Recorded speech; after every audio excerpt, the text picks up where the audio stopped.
Hi there, I'm Jules from thesstonesoup.com and today I've got another fresh 6-ingredient dinner recipe for you.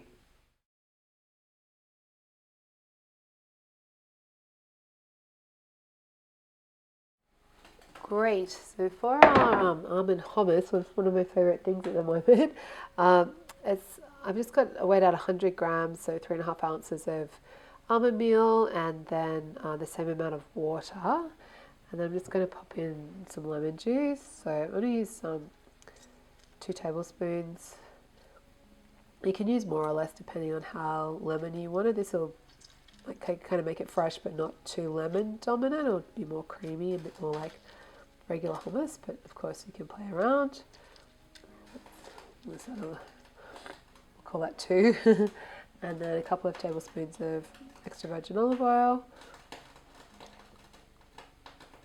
And a bit of salt. And of course, normally with hummus you have garlic, so you can add a clove of garlic crushed if you like, but I'm not going to today. So I just want to keep the ingredient count lower. So then we just get the stick blender. So easy. You just blend it away until you have a lovely hummusy puree. It's literally a couple of seconds. And then you can play around with the consistency. If you want it more saucy, you can add more water. If you want it thicker, use less water next time, or just add a bit more almond meal. But yeah, super versatile and so delicious.